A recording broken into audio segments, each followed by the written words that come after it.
એને કેટલાક સમાજશાસ્ત્રીઓ સ્વીકારતા નથી અને એ એમ કહે છે કે કુટુંબની ઉત્પત્તિ અને વિકાસના જે કંઈ પુરાવાઓ આ વિદ્વાનો રજૂ કરે છે એને માની શકાય એમ નથી. એટલે કુટુંબની ઉત્પત્તિ થઈ એ વાતને સ્વીકારતા નથી. કુટુંબ જીવનના 4 તબક્કાઓને સ્વીકારે છે, કારણ કે મનુષ્ય જીવનની અંદર જ્યારે પ્રાણી અવસ્થામાં જીવતો તો મનુષ્ય સામાજિક પ્રાણી નહોતો. એ વખતે પણ એ ટોળામાં રહેતો હતો, એટલે ક્લાન હતા, કબીલા હતા, અને એ કબીલાની અંદર પણ કંઈક કુટુંબ જેવી થોડી ઘણી વ્યવસ્થા હતી. એટલે સ્પષ્ટપણે એવું કહી શકાય નહીં કે કુટુંબની ઉત્પત્તિ આ રીતે થઈ છે, એટલે કે જાતિ સામ્યવાદને કારણે થઈ છે, એક સાથિત્વના સ્વરૂપનું કુટુંબ અસ્તિત્વમાં આવેલું, કે પછી માતૃસત્તા કુટુંબ પહેલાં અસ્તિત્વમાં આવેલું. ભાનુબેન, આમાં એક વસ્તુ આપણે તમે જ્યારે વાત કરો છો ત્યારે મને ધ્યાનમાં પડી કે એક વસ્તુ તો આપણે પેલું સનાતન સત્ય જેવું યુનિવર્સલ ટ્રુથ જેવું છે કે કુટુંબ હતું, કુટુંબ છે અને કુટુંબ રહેશે. એ વાત એમાં એક સાંકળી છે એ અગત્યની એ જોવા મળી છે આપણને લોકોને કે બધા સમાજશાસ્ત્રી અથવા વિવિધ સમાજશાસ્ત્રી કોક એક જૂથને માને છે, કોક બીજા જૂથને માને છે, અથવા કોઈ એ વસ્તુનો વિરોધ કરે છે. જેમ કે મોર્ગન આ કહે છે કે વેસ્ટરમાર્ક જુદું કહે છે, પણ એક વસ્તુ સાચી જ છે કે મનુષ્યનું જ્યારથી અસ્તિત્વ થયું હશે ત્યારથી જ એની જે બીજી શારીરિક જે ભૂખ છે કે ભૂખ લાગવી, ઊંઘ આવી, એવી એક જે જાતીય ભૂખ છે એને સંતોષવા માટે એક સ્ત્રી અને પુરુષ જ્યારે સાથે રહે અને એમના જે બાળક જન્મે એને પોતાની જવાબદારી સમજે. ક્યારેક એક સાથીત્વનો વાદ આવે કે ક્યારેક આ જાતીય સામ્યવાદ આવે કે પછી કોઈક સમાજશાસ્ત્રી એવું માને કે ભાઈ માતૃસત્તાક કુટુંબ વ્યવસ્થા અસ્તિત્વમાં પહેલાં આવી હશે, કેમ કે માતા જોડે બાળક, જેમ કે વન્યજીવનના પ્રાણીમાં કે આપણે જેમ હમણાં કૂતરાનું કહ્યું એમ કે કૂતરાની કોઈ જવાબદારી નથી હોતી પણ કૂતરી જ એ રીતે સાચવતી હોય છે. તો એવી વસ્તુ આપણે જોઈ શકીએ છીએ કે માતા સાચવે છે કે માતૃસત્તાક કુટુંબ વ્યવસ્થા છે કે પિતૃસત્તાક કુટુંબ વ્યવસ્થા છે, પણ કોઈ પણ સમાજશાસ્ત્રી એ વાતને તો અસ્વીકાર કરી શકે એમ જ નથી કે કુટુંબને હતું નહીં અથવા તો કુટુંબનું સ્વરૂપ જુદું હોઈ શકે. એ વાત મેં પહેલાં પણ કહી અને આ તમારા જુદા જુદા જે ઐતિહાસિક દૃષ્ટિપાતના આપણે સમાજશાસ્ત્રીઓના મત જોયા એમાં પણ આપણે જોયું કે કુટુંબનું અસ્તિત્વ તો છે. હા, એની સંસ્કૃતિ પ્રમાણે અને ત્યાંના વાતાવરણ પ્રમાણે કુટુંબના કાર્યો બદલાઈ જાય એવું બની શકે. એ વાત આપણે આનું એક સારાંશ તરીકે જોઈ શકીએ એવું મને લાગે છે. હા હેતલબેન, આપણે જે ઉત્પત્તિની વાત કરીએ છીએ એમાં એના સ્વરૂપો પણ બદલાયા કરે છે, કારણ કે દરેક સમાજ છે એ જુદા પ્રકારનો છે. અને જ્યારે સમાજ છે, આપણે પશ્ચિમનો સમાજ લઈએ, ભારતીય સમાજ લઈએ, એ દરેક સમાજ ક્યારેય એક સરખો રહ્યો નથી અને એને કારણે એના સ્વરૂપો પણ જુદા જુદા હોઈ શકે. શરૂઆતમાં એવું કહ્યું વેસ્ટરમાર્કે કે ભાઈ એક સાથિત્વ છે એ પ્રકારનું કુટુંબ હતું, અને ત્યાર પછી કેટલાક વિદ્વાનોએ બ્રીફોલ્ટે એવું કહ્યું કે માતૃસત્તાક પ્રકારનું કુટુંબ હતું અને એમાંથી આ પિતૃસત્તાક કુટુંબ વ્યવસ્થા છે અસ્તિત્વમાં આવેલી છે. તો આજના કેટલાક આદિવાસી સમુદાયોમાં પણ આપણે માતૃસત્તાક કુટુંબ વ્યવસ્થા જોવા મળે છે. આ માતૃસત્તાક કુટુંબ વ્યવસ્થા કયા પ્રકારની હોય એના કેટલાક લક્ષણો આપતા વિદ્વાનો જણાવે છે કે માતૃસત્તાક કુટુંબ વ્યવસ્થા એટલે જ્યાં માતા છે એની પાસે સંતાનો રહેતા હોય અને માતા જ્યાં વસવાટ કરે છે, એટલે એટલે માતાની જે સત્તા છે એની સાથે સાથે માતા જ્યાં રહે છે એટલે માતૃસ્થાયી પણ અને વારસો પણ માતૃવંશી હોય એને માતૃસત્તાક, માતૃવંશી કે માતૃસ્થાયી કુટુંબ તરીકે ગણવામાં આવે છે અને એની શરૂઆત થયેલી હોય એવું માનવામાં આવે છે. પણ કેટલા વિદ્વાનો આ વાતનું ખંડન કરે છે. માતૃસત્તાક કુટુંબ વ્યવસ્થા ભારતની અંદર જોઈએ તો કેટલાક આદિવાસીઓમાં આજે પણ આપણને જોવા મળે છે. ખાસ કરીને આસામની અંદર ગારો આદિવાસીઓ છે, ખાસી આદિવાસીઓ છે, પછી મલબાર હિલના જે નાયરો છે એની અંદર જુદા જુદા પ્રકારની માતૃકુટુંબ વ્યવસ્થા જોવા મળે છે. હવે આ જે માતૃમૂલક કુટુંબ વ્યવસ્થા છે એમાં પણ એના સ્વરૂપોમાં પણ ભેદ છે. એટલે એક જ સરખી માતૃકુટુંબ વ્યવસ્થા પણ એટલે માતૃસત્તાક કુટુંબ વ્યવસ્થા પણ નથી. તો પછી સમાજની અંદર કોઈ પણ એક જ પ્રકારની કુટુંબ વ્યવસ્થા હશે એવું આપણે કહી શકીએ નહીં. એના સ્વરૂપો સમયે સમયે અને સ્થળે સ્થળે બદલાતા આપણને જોવા મળે છે. પિતૃસત્તાક કુટુંબ વ્યવસ્થા સમાજના લગભગ એટલે કે વિશ્વના મોટા ભાગના સમુદાયોમાં આપણને દ્રષ્ટિ કરીએ તો જોવા મળે છે. પણ આમ છતાં કેટલાક વિદ્વાનો એવું માને છે કે પિતૃસત્તાક કુટુંબ વ્યવસ્થા એ માતૃસત્તાક કુટુંબ વ્યવસ્થા તે પુરુષના આધિપત્યને કારણે ધીમે ધીમે અસ્તિત્વમાં આવેલી એક પ્રકાર છે, આવેલો એક પ્રકાર છે. એટલે પિતૃસત્તા કુટુંબ વ્યવસ્થા ત્યાર પછી અસ્તિત્વમાં આવેલી છે, પણ શરૂઆતમાં આ પ્રમાણે માતૃમૂલક, માતૃસ્થાયી કે માતૃસત્તા કુટુંબ વ્યવસ્થા હતી એ પ્રકારનું કહી શકાય. ગારોની અંદર આપણે જોઈએ છીએ, આસામના જે ગારો આદિવાસીઓ છે એ ગારો આદિવાસીઓની અંદર કોઈ પણ એક પુત્રી, એટલે કે સૌથી નાની જે પુત્રી છે એમને પાછો વારસો સોંપવામાં આવે છે. એટલે માતા તરફથી સ્ત્રી બાળકને વારસો મળે છે અને સ્ત્રી બાળક પણ માતાના નામે ઓળખાય છે. એમાં ભલે ઘરનો કરતા હરતા પુરુષ છે, એટલે આધિપત્ય તો હંમેશાને માટે પુરુષનું જ રહ્યું છે. ભલે એ પછી માતૃસત્તા કુટુંબ વ્યવસ્થા હોય, પણ ઘરનો કારોબાર છે એ હંમેશા પિતા સંભાળતો રહ્યો છે. એટલે ધીમે એમાંથી ફેરફાર થઈને સ્વરૂપ બદલાઈને પિતૃસત્તા કુટુંબ વ્યવસ્થા અસ્તિત્વમાં આવેલી હોય એવું આપણને જોવા મળે છે. હેતલબેન, એના 4 તબક્કા પણ છે, એની પછી ચર્ચા કરું. એ પહેલાં આ જે કુટુંબ વ્યવસ્થા છે એના લક્ષણો અંગે થોડીક આપ પ્રકાશ પાડશો કે કુટુંબ વ્યવસ્થા એ કયા પ્રકારના લક્ષણો ધરાવે છે? જે આપણે ઐતિહાસિક દ્રષ્ટિપાત જોયો અને જે હમણાં ભાનુબેને કહ્યું કે ભાઈ માતૃસત્તા કુટુંબ વ્યવસ્થામાં પણ સ્વરૂપમાં પરિવર્તન આવ્યું છે અને પુરુષોનું આધિપત્ય રહ્યું છે.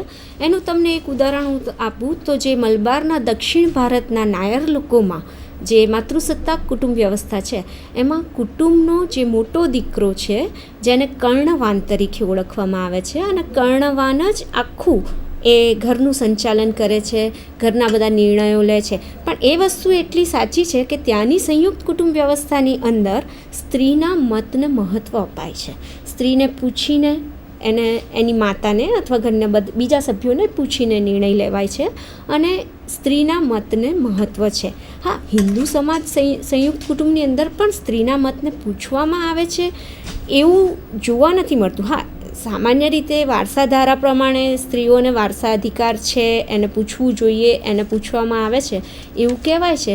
પણ ઓફ ધી રેકોર્ડ જો જોવા જઈએ તો એટલું બધું પોઝિટિવ એટીટ્યૂડ બહેનો માટેનો એ હિન્દુ સંયુક્ત કુટુંબ પ્રથામાં જોવા નથી મળતો. હવે વાત કરીએ આપણે લક્ષણોની, તો લક્ષણોમાં જો જોઈએ તો જે બી ઐતિહાસિક દ્રષ્ટિપાત અથવા જુદી જુદી વ્યાખ્યાઓમાં આપણે જોયું છે કે આ વસ્તુ હોવી જોઈએ, આ હોવી જોઈએ, તો કુટુંબના લક્ષણનું સૌથી પહેલું અને અગત્યનું જે લક્ષણ છે એ લક્ષણ છે જાતીય સંબંધ. જેમ બાળકને ભૂખ લાગવી, ઊંઘ આવવી, આરામની જરૂર લાગવી, પ્રેમ અને હૂંફની જરૂર લાગવી, એમ જાતીય ભૂખ એ એનું એક અગત્યનું લક્ષણ છે. કુટુંબ એ દરેક સ્ત્રી અને પુરુષના, એટલે જે લગ્ન સંબંધથી કુટુંબની સાથે સંકળાયેલી લગ્ન સંસ્થા, તો લગ્ન સંસ્થાથી સંકળાયેલા સ્ત્રી અને પુરુષના જાતીય ભૂખને સંતોષવાનું કાર્ય કરે છે. લક્ષણો જે છે એને તમે એક આ જુદું, આ બીજું, આ ત્રીજું એમ છૂટું પાડીને ના જોઈ શકો, એકની સાથે બીજું સંકળાયેલું હોય છે. જાતીય સંબંધ, પ્રજનન અને બાળ ઉછેર, સમાજ દ્વારા સ્વીકૃતિ. તો આ ત્રણને જો તમે સાંકળીને જુઓ તો કે એક સ્ત્રી અને પુરુષને લગ્ન સંસ્થા અને કુટુંબ સંસ્થાને સાંકળીને સાથે રહેવાની કાનૂની રીતે અને સમાજ માન્ય રિવાજો મુજબ, એટલે કિંગ્સલે ડેવિસની વ્યાખ્યા અનુસાર જોઈએ તો લોકનીતિ અને લોકરીતિ અનુસાર સાથે રહેવાની અને જાતીય જીવન ભોગવવાની છૂટ મળે છે. એટલે એક જાતનું વ્યભિચારી વાતાવરણ તમે સમાજમાં રોકી શકો છો એવું કહી શકાય, કેમ કે આ ભૂખ એ કુટુંબ સંસ્થા દ્વારા સંતોષવામાં આવે છે. એનું બીજું લક્ષણ જે છે એ પ્રજનન અને બાળ ઉછેર છે. હવે જાતીય જીવન જીવતા સ્ત્રી અને પુરુષનો જે એના સંબંધ પછી જે બાળક જન્મે છે એ પ્રજનન અને બાળ ઉછેર, પોતાના બાળકને સાચવવું, સંભાળવું, એનો બાળ ઉછેર કરવો એ દરેક કુટુંબની ફરજ ગણાય છે. એ ફરજની અંદર જો તમે જુઓ તો એક વસ્તુ એવું કહી શકાય કે જાતીય જીવન જીવ્યા બાદ જે બાળક થાય છે એને સમાજ માન્યતા મળે છે, કુટુંબમાં અથવા કાનૂની રીતે એને સ્વીકારવામાં આવે છે. બાળકને જે કુટુંબમાં જન્મેલું બાળક અથવા લગ્ન પછી થયેલું બાળકને સમાજ લાવારીસ તરીકે ઓળખતું નથી. અને ભારતીય સમાજની જે પરંપરા છે અથવા આપણી જે સંસ્કૃતિ છે એ મુજબ ભારતમાં બાળકને સિંગલ પેરેન્ટની આપણે ત્યાં મેથડ હજુ સ્વીકારાય જ નથી. અથવા એકાદ લોકલ કિસ્સા તમે જુઓ કે ભાઈ કોઈ ફિલ્મ ઇન્ડસ્ટ્રીઝના મહાનુભાવ જેમ કે સુસ્મિતા સેને બે બાળકીઓને દત્તક લીધી છે, તો એ સિંગલ પેરેન્ટ જોવા મળે છે. પણ આમ તોર પર મોટા ભાગના અથવા એવું કહી શકાય કે એક જ લોકલ કિસ્સા બાદ કરતાં આખો મોટો સમાજ એ લગ્ન પછી જન્મેલા બાળકોને સ્વીકારે છે. એટલે લાવારીસ બાળકોને નહીં સ્વીકારવા એ આપણા સમાજનું એક અગત્યનું લક્ષણ છે. એ બાળકને સમાજ માન્ય રીતે અને કાનૂની રીતે એટલે કે રીત રિવાજ અને કાયદાકીય રીતે જીવવાનો અધિકાર મળે છે. પ્રજનનની સાથે સાથે જોવા જઈએ તો બાળ ઉછેર, જે મેં હમણાં જ કહ્યું એમ કે માણસ જન્મે છે ત્યારે તે એક પ્રાણી સમાન જ હોય છે. તેને પોતાની નાની નાની અથવા મૂળભૂત જરૂરિયાતોનું પણ ભાન નથી હોતું. એને ભૂખ લાગવાથી મને ખાવું છે એવું બોલતા પણ માતા પિતાએ અથવા કુટુંબના અન્ય સભ્યોએ એને શીખવાડવાનું હોય છે. હા, એમાં ઘણું પરિવર્તન હવે આવતું જાય છે કે પહેલાં માતા જ બાળકને જન્મ આપતી હતી, એના બદલે હવે ટેસ્ટ ટ્યુબ બેબીનો ખ્યાલ આવી ગયો છે. અથવા સેરોગેટ મધર કે કોઈ માતા જ્યારે બાળકને જન્મ આપી ના શકે તો એ કોઈ માતાની કૂખ ભાડે લઈને અને બાળકને જન્મ અપાય એવું થાય છે. પણ એ બધું લગ્ન સંસ્થા સાથે આપણે જો સાંકળીએ તો બરાબર છે. કુટુંબ સંસ્થાની જો વાત કરીએ તો બાળકને જન્મ અને ઉછેર એ કુટુંબ સંસ્થાનું એક આગવું લક્ષણ છે. આ જ્યારે લક્ષણોની વાત કરીએ ત્યારે પહેલી વસ્તુ એક સમજવાની જરૂરી છે કે એમાં સાંસ્કૃતિક પરિવર્તન અથવા વાતાવરણની અસર જોવા મળે છે અથવા જુદા જુદા સમાજોની અસર પ્રમાણે ફેરફાર જોવા મળે છે. પણ મુખ્યત્વે આ લક્ષણો દરેકે દરેક સમાજમાં તમને જોવા મળે એ જરૂરી બાબત છે. ત્રીજી વસ્તુ જે આની સાથે સંકળાયેલી છે કે સમાજ દ્વારા સ્વીકૃતિ, જાતીય સંબંધ પછી પ્રજનન અને પછી બાળ ઉછેર, જેને સમાજ દ્વારા સ્વીકૃતિ છે. આ ત્રણેય વસ્તુને કે જાતીય સંબંધ સાથે એટલે સ્ત્રી પુરુષને સાથે રહેવા માટેની પરવાનગી મળે છે સામાજિક રીતે અને કાનૂની રીતે. બીજી વસ્તુ કે એમના બાળકને કાયદાકીય રીતે અને સમાજ રીતે માન્ય ગણવામાં આવે છે, જેને લાવારીસ અથવા તો સ્પેશિયલ કેસમાં જઈને કોર્ટમાં એફિડેવિટ કરાવવું પડે એવું કશું હોતું નથી. ત્રીજી વસ્તુ કે માનવ જીવનના અસ્તિત્વ માટે જે બાળકનો જન્મ થાય છે અને બાળકને મોટું કરવું, એને એના પગ પર ઊભું કરવું, એને પોતાની ભૂમિકા પ્રમાણે જીવતા શીખવવું, એને જુદા જુદા દરજ્જા પ્રમાણે જીવતા શીખવવું, એ બધી જ વસ્તુ કુટુંબ દ્વારા શીખવવામાં આવે છે. એટલે કે સમાજ સ્વીકૃત બાબત બને છે. આ ત્રણેય વસ્તુ જ્યારે જુદી રીતે જોઈએ ત્યારે ચોથો મુદ્દો જે છે કે વંશાવળીની યોજના. એક કુટુંબમાં એક બાળક જન્મે છે, એને માતૃસત્તાક કુટુંબ વ્યવસ્થા લઈએ એટલે કે માતૃવંશી લઈએ અથવા તો પિતૃવંશી કુટુંબ વ્યવસ્થા લઈએ, પણ કુટુંબ વ્યવસ્થા દ્વારા અથવા કુટુંબ દ્વારા એ કુટુંબનો વંશજ એને ગણવામાં આવે છે. એ વંશજની અંદર એ પછી પિતૃવંશી હોય કે માતૃવંશી હોય, પણ એ કુટુંબનો એ વંશજ ગણાય છે. ભલે માતાના કુટુંબનું વંશ આગળ ચાલે કે પિતાના કુટુંબનું વંશ આગળ ચાલે. જેમ હમણાં વાત કરી તેમ કે માતૃવંશી કુટુંબ વ્યવસ્થા આદિવાસી સમાજમાં ખાસા ગારો અને મલબાર હિલના નાયર લોકોમાં જોવા મળે છે. પિતૃસત્તાક કુટુંબ વ્યવસ્થા આમતોર પર બધા સમાજમાં જોવા મળે છે. પિતૃસત્તાક કુટુંબ વ્યવસ્થાની અંદર નો ડાઉટ આજકાલ સંયુક્ત કુટુંબ અને વિભક્ત કુટુંબ એવા ભાગ જોવા મળે છે. તો એ તો માતૃસત્તાક કુટુંબ વ્યવસ્થામાં પણ જ્યારે તવાઝીને જુદી કરવી કે એવી રીતે નાના નાના સ્વરૂપે છૂટા પાડવામાં આવે એ રીતે જોવા મળે છે. પણ વંશાવળીની યોજના એટલે કે એક બાળક જન્મે, એનું ઉછેર થાય એટલે એ બાળક આપોઆપ અથવા એને અર્પિત દરજ્જો તરીકે જોઈએ તો એ બાળકને આપોઆપ એ કુટુંબનો વંશજ તરીકે ગણી લેવામાં આવે છે. છેલ્લો જે મુદ્દો અથવા છેલ્લું જે લક્ષણ અગત્યનું જે કહેવાય કે બધા જ કુટુંબોમાં આ રીતે જોવા મળે છે, તો એ વસ્તુ છે આર્થિક યોજના. આર્થિક યોજનામાં કઈ રીતનું છે કે જે બાળક છે એ જન્મે છે ત્યારે એને પોતાના પાલન માટે કે પોતાની જરૂરિયાતો પૂરી કરવા માટે એનામાં કોઈ એવી ખાસ આવડત હોતી નથી અથવા એની પાસે એવી કોઈ સ્કિલ નથી હોતી કે 2 દિવસનું બાળક પોતે એમ કે મને દૂધ જોઈએ છે અથવા દૂધ આપો, અથવા પેલા કુરકુરિયાની જેમ અઠવાડિયું રહીને સોસાયટીમાં ફરતું હોય કોઈ પણ ઘરની આગળ અને એને કોઈ દૂધ આપી દે કે બિસ્કિટ આપી દે, એમ માણસનું બાળક જીવી શકવાનું નથી.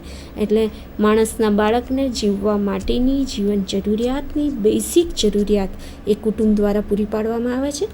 ભારતીય કુટુંબ વ્યવસ્થાની જો આપણે વાત કરીએ તો ભારતીય કુટુંબ વ્યવસ્થામાં તો ત્યાં સુધી છે કે બાળકના લગ્ન થાય એટલે કે પુખ્ત વયનું થાય, એના લગ્ન થાય અને મોટાભાગે સંયુક્ત કુટુંબો જોવા મળે છે. જોકે એમાં પરિવર્તન આવ્યું છે અને સંયુક્ત કુટુંબ વ્યવસ્થા ઓછી થતી અથવા નવા સ્વરૂપે જોવા મળે છે.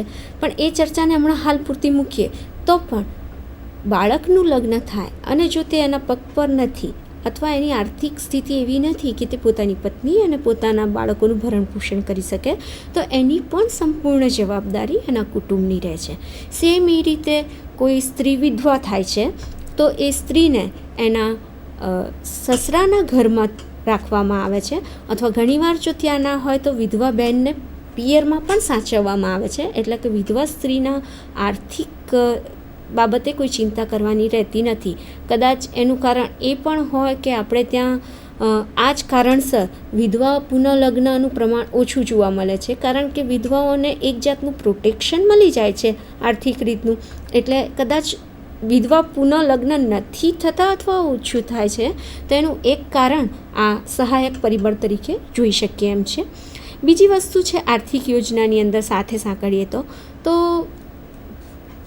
ત્યક્તા બહેનો, અપંગ ભાઈ બહેનો, વૃદ્ધો એ બધાની પણ સાચવણી એ કુટુંબ દ્વારા થાય છે. એટલે કે આર્થિક યોજનાનું કાર્ય પણ કુટુંબ કરે છે એવું આપણે જોઈ શકાય છે. કુટુંબના આ લક્ષણો જોયા પછી એની ખાસિયતોની જો આપણે વાત કરીએ તો ખાસિયતો જે છે એને કદાચ આપણે વિશિષ્ટ લક્ષણો તરીકે પણ જોઈ શકીએ એમ છે.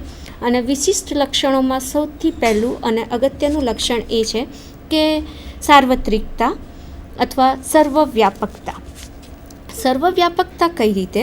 તો પૂર્વનો સમાજ છે કે પશ્ચિમનો સમાજ છે, સંયુક્ત કુટુંબ છે કે વિભક્ત કુટુંબ છે, આદિવાસી સમાજ છે, પહેલાંનો પ્રાચીન સમયનો સમાજ છે, રામયુગ કે મહાભારતનું યુગ છે, કોઈ પણ વખતનો સમય જોઈ લો, કુટુંબ વ્યવસ્થા એક યા બીજા સ્વરૂપે અસ્તિત્વ ધરાવતી હતી, છે અને રહેશે. આ વાક્ય હું લગભગ ત્રીજી વાર બોલી રહી છું કે કુટુંબ વ્યવસ્થા હતી, છે અને રહેશે. એટલે સર્વવ્યાપકતા અથવા તો સાર્વત્રિક